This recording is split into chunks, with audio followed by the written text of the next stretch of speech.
Di dunia ini kan ketika dihadapi dengan yang namanya proses belajar, ada dua jenis manusia. Pertama, manusia yang menganggap proses belajar sebagai beban. Kedua, manusia yang menganggap proses belajar sebagai penghasil kebahagiaan. Pertanyaan yang kenapa sih tercipta dikotomi semacam ini? Nah, kuncinya di metode, Pak. Mereka yang selama ini terbebani dengan proses belajar, mungkin metodenya nggak tepat.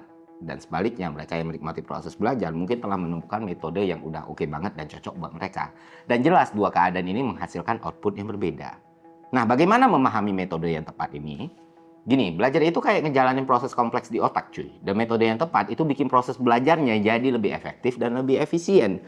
Ada beberapa alasan kenapa penting banget buat pakai metode yang sesuai. Karena otak kita bekerja dengan cara tertentu. Otak kita punya mekanisme spesifik dalam mengolah, menyimpan, atau mengingat informasi. Lalu, kalau metode belajarnya nggak sesuai sama cara kerja otak, informasi bakal sulit banget dipahami atau bahkan diingat. Dan ketika metodenya tepat, semua potensi yang lo punya itu bisa terbuka. Kenapa? Karena pada akhirnya proses belajar yang lo jalani, apapun medionya, apapun bentuknya, itu bukan jadi satu beban lagi buat lo, tapi nilai tambah gitu. Bayangkan ketika lo nggak ngerasa terbebani dengan belajar sesuatu yang baru, seberapa besar potensi yang bisa lo maksimalkan.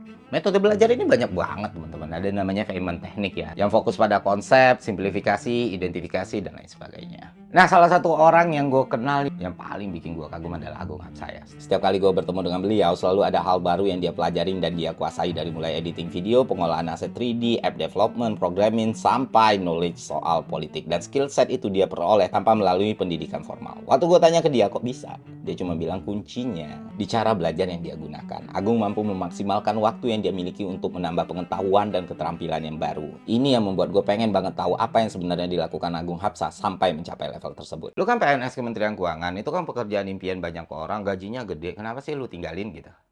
Sejak gue resign, ini pertanyaan yang paling sering muncul. Juga salah satu pertanyaan yang paling gampang untuk gue jawab. Ya, simple, karena penghasilan gue lebih gede di luar. Nah, pendapatan tadi sumbernya ya aktivitas gue sebagai content creator di media sosial, perusahaan konsultan yang gue miliki, media yang gue miliki, dan berbagai instrumen investasi yang menghasilkan. Kuncinya di mana? Kuncinya ada di mix and match skill dan peluang. Seperti yang teman-teman ketahui, disiplin ilmu formal gue ekonomi.